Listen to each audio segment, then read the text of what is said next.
नमस्कार श्रोते हो, तुम्ही ऐकताय रेडिओ देवगिरी 91.2 FM वारसा लोकसंस्कृतीचा आणि मी आहे तुमच्यासोबत RJ रसिका. मित्रांनो, आज आहे 5 जून, जागतिक पर्यावरण दिन. पर्यावरण संवर्धन ही केवळ काळाची गरज नाही तर पुढील पिढ्यांसाठी आपली जबाबदारी देखील आहे आणि ही जबाबदारी मनापासून पार पडणाऱ्या काही व्यक्ती आज आपल्या स्टुडिओमध्ये उपस्थित आहेत. महात्मा फुले कृषी प्रतिष्ठान छत्रपती संभाजीनगर यांच्या माध्यमातून राबविण्यात येणाऱ्या संकल्प वनराई या उपक्रमाने सातारा देवळाई परिसरातील डोंगरावर वृक्ष लागवड, वृक्ष संवर्धन आणि जलसंवर्धनाच्या माध्यमातून पर्यावरण संरक्षणाचे एक प्रेरणादायी कार्य उभे केले आहे. आज आपल्या सोबत आहेत doctor Swati Pande madam. Madam भूल तज्ज्ञ म्हणून कार्यरत आहेत. वैद्यकीय क्षेत्रातील जबाबदाऱ्या सांभाळतानाच त्या अनेक वर्षापासून संकल्प वनराईशी जोडल्या गेल्या आहेत आणि पर्यावरण संवर्धनासाठी सातत्याने कार्य करत आहेत. तसेच आपल्या सोबत आहेत शिरीष कमलाकांत काळे सर. शेती विषयात ते पदव्युत्तर आहेत. काळे सरांनी सीड्स कंपनीमध्ये जवळपास 35 वर्ष काम केले आहे. मागील 4 वर्षापासून ते संकल्प वनराईशी सक्रियपणे जोडले गेले असून वृक्ष लागवड, वृक्ष संवर्धन आणि या प्रकल्पाशी अधिकाधिक नागरिकांना जोडण्याचे महत्त्वपूर्ण कार्य करत आहेत. तुम्हा दोघांचेही रेडिओ देवगिरीच्या स्टुडिओमध्ये खूप खूप स्वागत आहे. धन्यवाद. मॅडम, सर्वात आधी आम्हाला तुमच्याकडून जाणून घ्यायला आवडेल की संकल्प वनराई या उपक्रमाची सुरुवात कशी झाली आणि यामागची प्रेरणा काय होती? नमस्कार. जसं की मी डॉक्टर आहे आणि आम्ही डॉक्टर मंडळी 2 ऑपरेशनच्या मध्ये एकदा ऑपरेशन थिएटरमध्ये गप्पा मारत असताना निसर्गाबद्दल बोलणं झालं आणि सुदैवाने सगळ्यांनाच अशी जाणीव होती की आपण निसर्गाचं काहीतरी देणं लागतो. निसर्गाने आपल्याला खूप दिलंय, पण आपण त्याच्यासाठी काहीतरी केलं पाहिजे. आणि ह्या भावनेतनं आपण जंगलतोड जी होते आहे, जंगलाचा ऱ्हास होतोय, त्याच्यासाठी काहीतरी करू शकतो का असा आम्ही विचार केला आणि आपण झाडं लावायला पाहिजे, झाडं जगवायला पाहिजे ही भावना सगळ्यांचीच होती. त्या ह्याच्यातून आम्ही हे संकल्प वनराईचा प्रोजेक्ट सुरू केला. आजूबाजूला असणाऱ्या लोकांना इन्व्हॉल्व करायचा तेव्हाच आमचा प्रयत्न होता की आपण कुठेतरी झाडं लावायची आणि जगवायची आणि छोट्या ह्याच्यापासून चालू करू अशी इच्छा होती. खूपच छान मॅडम. सर, सातारा देवळाईचा डोंगरच या कामासाठी निवडण्यामागे काही विशेष कारण होते का? सातारा देवळाईचा डोंगर एक तर शहराच्या जवळ आहे आणि शहराच्या जवळ असल्यामुळे आणि अत्यंत बकाल अवस्थेमध्ये सुरुवातीला तो होता. पावसाळ्यामध्ये पाऊस पडल्यानंतर डोंगरावरून पूर्ण पाणी वाहून जात होतं. त्या पाण्यासोबत माती सुद्धा वाहून जात असल्यामुळे जमिनीची धूप होत होती.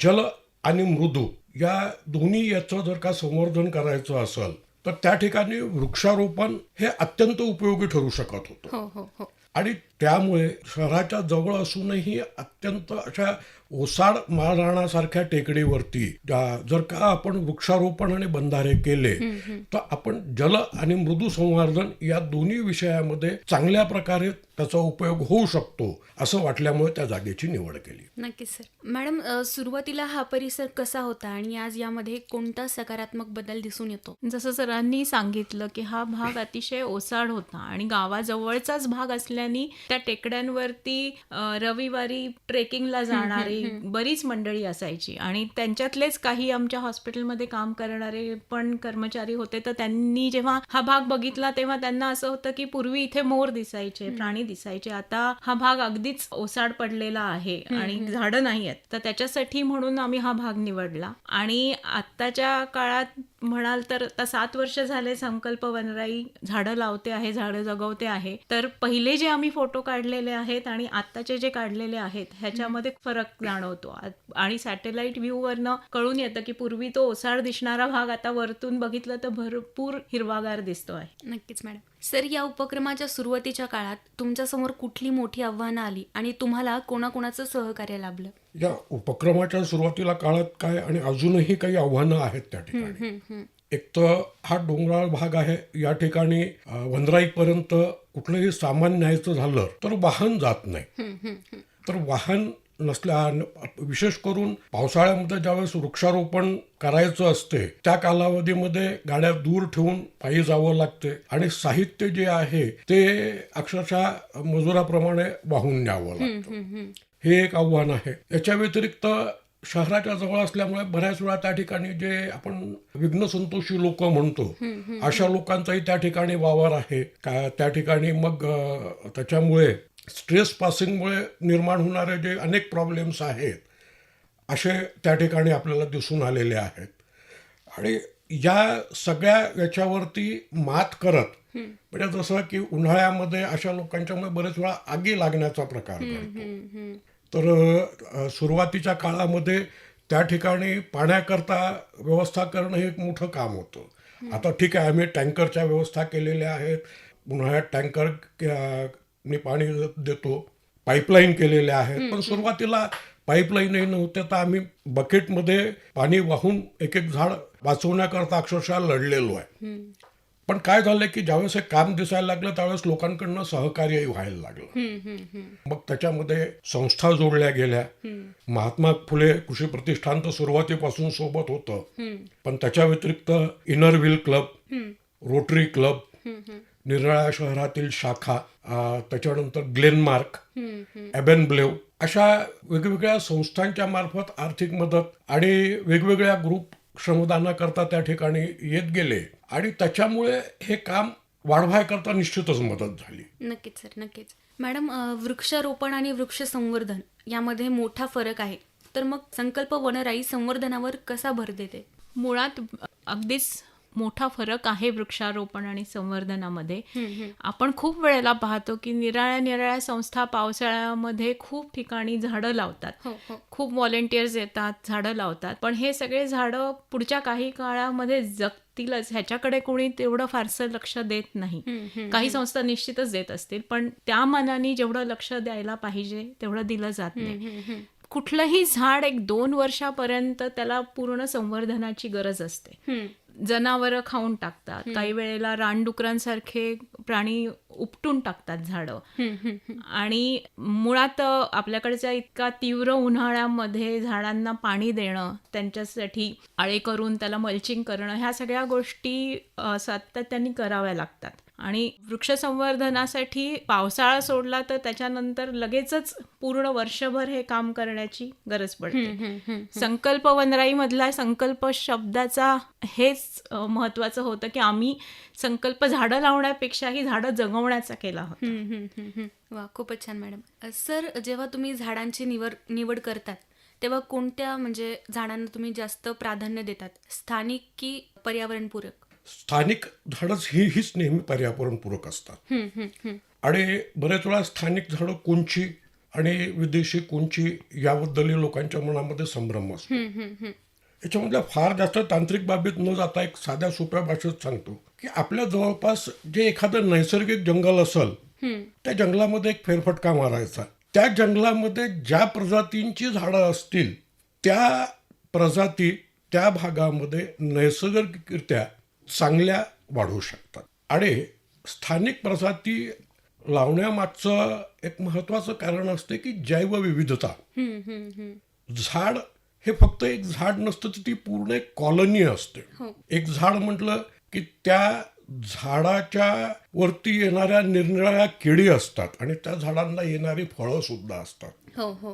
या किडींना भक्ष्य करणारे विशिष्ट पक्षी असतात आणि ते फळं खाणारे सुद्धा विशिष्ट पक्षी असतात.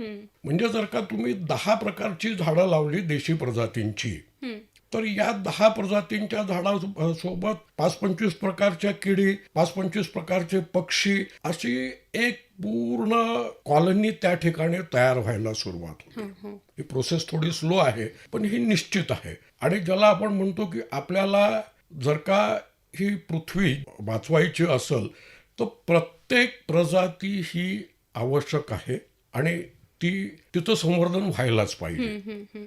स्थानिक प्रजातीच्या लागवडीतून ती गोष्ट होऊ शकते. नक्कीच सर. मॅडम, डोंगरावर बांधलेल्या बंधाऱ्यामुळे पर्यावरण आणि भूजल पातळीवर काय काय परिणाम झाले?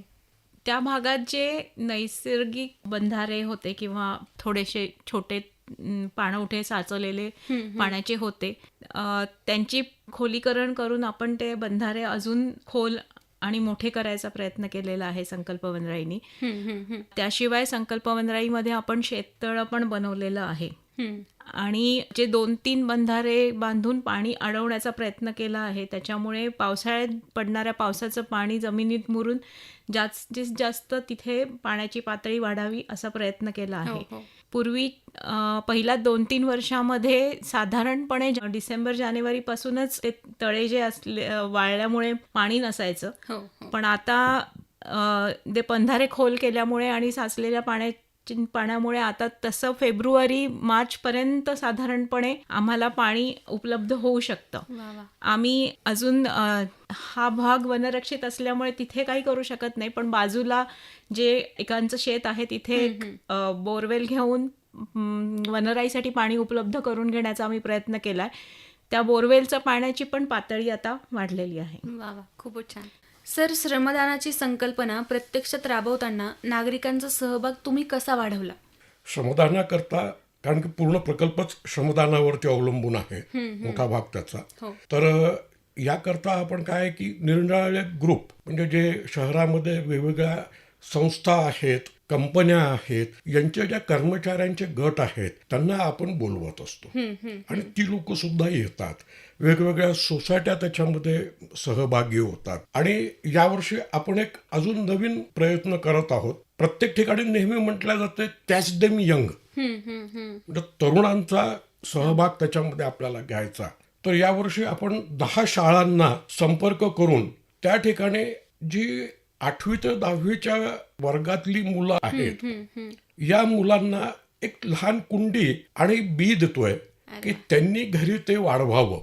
वा, खूप त्यांना त्या याच्यामधून झाड कसं वाढते आणि त्याच्याशी त्यांचं जे एक आत्मीयता निर्माण होईल आणि पुढे चालून त्यांना आपण प्रेरणा की ते आणून वनराईत लावा.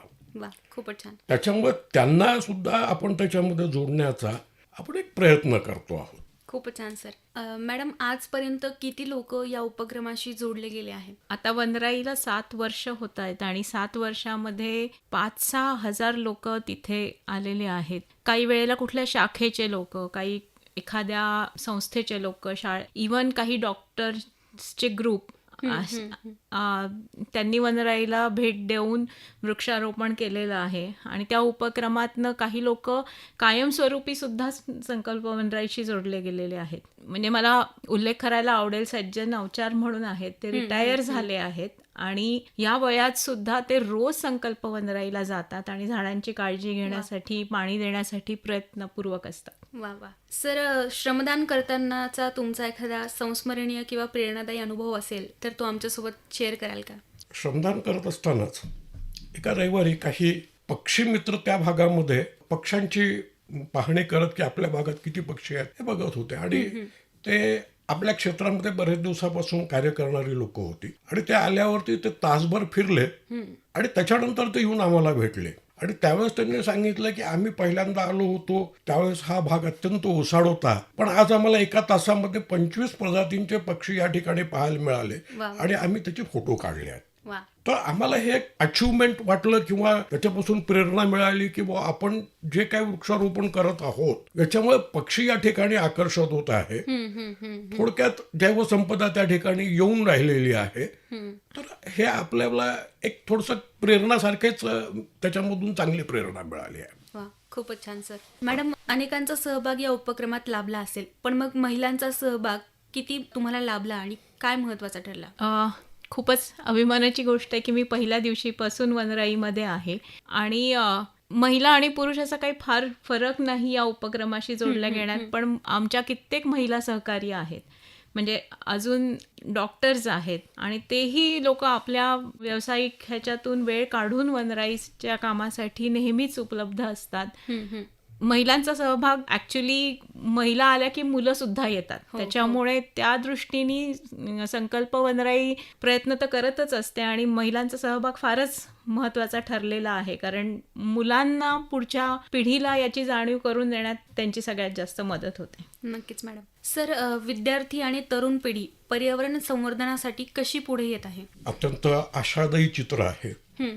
संकल्प वनराईच्या या प्रकल्पाला निरनिराळ्या कॉलेजेसचे जे गट येतात त्या तरुणांचा जो उत्साह आहे तो खरोखर खूप छान असतो आणि ही मुलं उत्साहाने लावतात. म्हणजे विशेष करून असा जो गट येणार असतो त्यावेळेस आम्ही जास्त श्रम ज्या कामाला लागतात अशी कामं मुद्दामून त्या यांच्याकडून करून घेतो. जसे की बंधारा बनवायचा आहे आणि त्याच्याकरता मोठी ताकद लागणार आहे, तर तरुण पिढीला त्या ठिकाणी आणि अत्यंत उत्साहाने ती मुलं कामं करतात.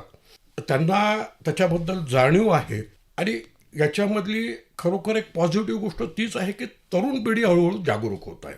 वा, खूपच छान सर. याच्यात थोडंसं अजून सांगायला आवडेल की आजच्या काळात जे तरुण आहेत त्यांच्यासाठी बऱ्याचशा गोष्टी थोड्या न पाहिलेल्या पण आहेत. म्हणजे शेतं म्हणा, तळे म्हणा, ह्या गोष्टी तर पहिल्यांदा जेव्हा आम्ही संकल्प वनराईमध्ये पाईपलाईन आम्हाला करता येत नव्हत्या तेव्हा आम्ही तळ्यातून पाणी मानवी साखळी बनवायचो. त्यांना एका रांगेत उभं करून बादली पास करत करत झाडांना पाणी द्यायचं. तो पण एक्सपिरियन्स सगळ्यांच्यासाठी नवीन असायचा आणि त्याच्यात ते खूप मजा घ्यायचे. म्हणजे एकमेकांना की तू सांडतोच बादलीतलं पाणी, इथे काहीच पोहोचत नाही असं एकमेकांना चिडवत हे सगळं आनंदाने करत त्यांनी काम केलेलं आहे. वा, खूपच छान. मॅडम, हवामान बदलाच्या पार्श्वभूमीवर अशा उपक्रमांची गरज आज अधिक का भासते? हे तर खूपच महत्त्वाचं आहे की आपण सगळे ग्लोबल वॉर्मिंग ह्याच्याबद्दल ऐकतो, हो हो. पण त्याच्याबद्दलची जाणीव किंवा समज अजूनही समाजात फारच कमी आहे. आणि भूजल पातळी वाढते, ग्लेशियर्स जे वितळता आहेत, ग्लोबल वॉर्मिंगमुळे हे सगळे परिणाम होत आहेत आणि दुष्परिणाम म्हणता येईल पर्टिक्युलरली. आणि आपल्याला ह्याची जाणीव सुद्धा होत नाही. आपण आता उन्हाळा बघतोच आहेत की आपण म्हणतो 43 डिग्री झालं, 44 डिग्री झालं, जितक्या सहजपणे आपण ह्या 1 डिग्रीबद्दल बोलतो. क्लायमेट चेंज ची जी सभा होते पॅरिस ॲग्रीमेंट मध्ये त्यांनी आपल्याला सांगितलेलं आहे की 2 डिग्री किंबहुना 1.5 डिग्री अजून टेम्परेचर वाढलं तर ह्याचे खूपच मोठे दुष्परिणाम होणार आहे. फ्लड्स येतील कारण ग्लेशियर्स वितळल्यानंतर समुद्र पातळी वाढून समुद्र किनाऱ्यालगतचे शहरांमध्ये पूर्ण पाणी भरायची शक्यता आहे. आणि आता ग्लोबल वॉर्मिंगच्या ह्याच्यात 1.5 डिग्री सेल्सिअस त्यांचं म्हणणं आहे की हे जितक्या वर्षांमध्ये आम्हाला वाटलं होतं वाढेल त्याच्यापेक्षाही अर्ध्याच वर्षात वाढणार आहे असं आत्ताच्या काळात त्यांना असं वाटतंय. आणि हे थांबवणं म्हणजे फारच जरुरी आहे. नक्कीच मॅडम. सर, एखादं झाड लावून ते जगवण्यासाठी सामान्य नागरिकांनी कोणत्या गोष्टी लक्षात घ्यायला हव्यात असं तुम्हाला वाटतं? घरी झाड लावून आपल्याला वाढवायचं आहे त्याच्यामुळे 2-3 गोष्टी पाहायच्या आहेत की पहिल्यांदा आपल्यापाशी उपलब्ध जागा किती आहे, त्याच्यानुसार आपल्याला झाड निवडायचं आहे. म्हणजे जर का जागा कमी असेल तर झुडूप मध्यम आकाराचं की मोठ्या आकाराचं झाड निवडायचं. दुसरी गोष्ट, ते झाड स्थानिक प्रजातीचं असावं, ही त्याच्यामध्ये महत्त्वाची. म्हणजे पहिल्यांदा आपण हे करत असताना सुरुवातीची गोष्ट एवढे की पहिल्यांदा जागा निवडणे आणि कोणत्या प्रजातीचं झाड लावायचं हे निवडणे. त्यानंतर आपण त्या ठिकाणी एक खड्डा करून त्या खड्ड्यामध्ये मातीमध्ये खत, कोकोपीट आणि नीम पावडर जर का उपलब्ध असेल तर या सगळ्या गोष्टीचं मिश्रण करून टाकायचं आहे. आणि त्याच्यामध्ये ते रोप ठेवल्यावरती पूर्ण ते प्रेस करून ती जमीन घट्ट करायची, त्याच्यामध्ये हवा राहायला नको. हे केल्यानंतर त्याला पाणी द्यायचं आहे. पाणी दिल्यानंतर त्याला पावसाळ्यामध्ये विशेष करून वरतून पाणी देण्याची गरज नसते, पण उन्हाळ्यामध्ये त्याला 1 वर्ष किमान खूप काळजीपूर्वक सांभाळावं लागते. मुळात काय आहे की झाड लावणं हा एका दिवसाचा सोपा आहे, परंतु त्याचं संवर्धन करणं आणि ज्या वेळेस ते मोठं होताना दिसते त्यावेळेस मिळणारा जो आनंद असतो तो एक वेगळा असतो. त्याच्यामुळे या गोष्टी करणं आवश्यक आहे. नक्कीच सर. मॅडम, पर्यावरण संवर्धनाबाबत समाजात कोणकोणते गैरसमज तुम्हाला जाणवतात? मोठा गैरसमज असा आहे की पर्यावरण स्वतःला सांभाळून घेतं. निसर्ग आपल्यापेक्षा मोठा आहे आणि तो नक्कीच आपल्या स्वतःला ॲडजस्ट करून घेतो. पण जेव्हा तो निसर्गाचा ऱ्हास होतो आहे आणि तो स्वतःला सांभाळून घ्यायचा प्रयत्न करतो तेव्हा तो खूप मोठी हानी होऊ शकते. त्याच्यातून तो सांभाळायचा प्रयत्न करतो. आणि आजच्या काळाची गरज आहे की आपण असं न होऊ देणं. आणि निसर्ग आपल्याला जेवढं देतो त्याच्यातलं थोडं तरी आपण निसर्गासाठी काहीतरी केलं पाहिजे आणि परत केलं पाहिजे. आणि अजूनही मी एक म्हणेन की अजून मोठा गैरसमज असा आहे की एका माणसाने केल्याने काय होतं, एका माणसाने केल्याने सुरुवात होते आणि इतर लोकही तुम्हाला त्याच्यात मदत करून फॉलो करू शकतात. नक्कीच नक्कीच. एक थोडं ऍड करतो की निसर्ग स्वतःला ऍडजस्ट करतो म्हणजे काय करतो की आपण अमाप पाणी जमिनीतून उपसलेलं आहे, खाली पोकळी निर्माण होत आहे. बऱ्याच ठिकाणी जे जमीन धसण्याचे प्रकार दिसून येतात हे त्या ठिकाणी अवास्तव पाण्याचा उपसा झाला होणं हे त्याचं एक कारण असतं. तसंच मग त्यातून पुढे खडकांच्या हालचाली होऊन भूकंप, तर हे सगळं पर्यावरणाच्या ऱ्हास जो होत आहे त्याचे परिणाम आहेत. नक्कीच सर. मॅडम, आजच्या काळात प्रत्येक व्यक्तीने पर्यावरणासाठी कोणत्या छोट्या पण प्रभावी सवयी अंगीकारायला हव्यात असं तुम्हाला वाटतंय? मुळातच जसं मी म्हटलं तसं की तुम्ही तुमच्यापासून सुरुवात करू शकता. तर तुम्हाला उपलब्ध जागेमध्ये तुम्ही झाडं लावा, त्यांना जगवण्याचा प्रयत्न करा. आणि जागृती म्हणून ॲक्च्युली तुम्ही आता पर्टिक्युलरली तरुण पिढीला, घरातल्या मुलांना तुम्ही त्याच्याबद्दलची जाणीव करून देऊ शकता की कसा निसर्गाचा ऱ्हास होतोय आणि त्याच्यासाठी जे काय कारणं आहेत, प्रदूषण आहे, प्लास्टिकचा यूज आहे, या छोट्या छोट्या गोष्टी जर बदलता आल्या, कमी करता आल्या, तर त्याच्यातून पर्यावरण सुधारण्यासाठी खूपच मदत होऊ शकते. नक्कीच नक्कीच. आता ॲक्च्युली काय माहिती आहे का, आज एक जी सवय झाली की प्रत्येक ठिकाणी गाडी वापरणे, तर साधारणपणे 1-1.5 किलोमीटरच्या आतमध्ये ज्यावेळेस तुम्हाला जायचं असतं त्यावेळेस पायी जाणं, हा सुद्धा एक पर्यावरणाच्या दृष्टीने खूप महत्वाचा भाग आहे. हो हो. भाजी बाजारात जाताना कापडी पिशवी सोबत घेऊन जाणं, हे सुद्धा पर्यावरण रक्षणाचंच काम आहे. हो.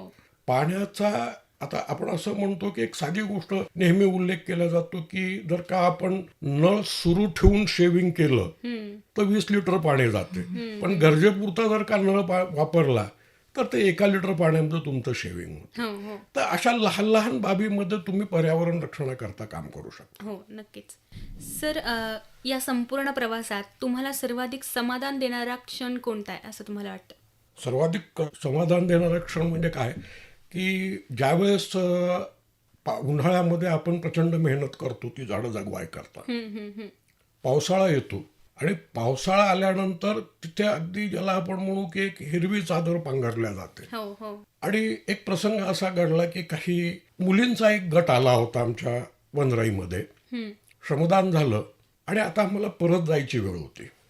आम्ही प्रयत्न करत होतो पण त्या मुली तिथून निघायलाच तयार नव्हत्या. अक्षरशः ज्या कॉलेजच्या त्या मुली होत्या, त्या कॉलेजचे शिक्षक आणि आम्ही त्या मुलींना बाहेर काढायकरता आम्हाला मेहनत घ्यावी लागली, इतक्या त्या ठिकाणी रमल्या होत्या. तर हा जो फरक पडलाय, जिथे एक ओसाड जागेवरती फोटोग्राफी करणं आणि याच्यामध्ये जर का कुणी आनंद घेतोय तर ते आपल्याकरता निश्चितच समाधानाचं आहे. नक्कीच नक्कीच. वनराईची जैवविविधता पण आता झाडांच्यामुळे वाढली आहे. तर तिथे दुर्मिळ पक्षी, वन्य प्राणी यांचा पण आता वावर सुरू झालाय. तर आम्हाला साळींदरचा काटा दिसला होता. म्हणजे हे प्राणी आता बघायलाही मिळत नाहीत, असे प्राणी तिथे यायला लागले आहेत.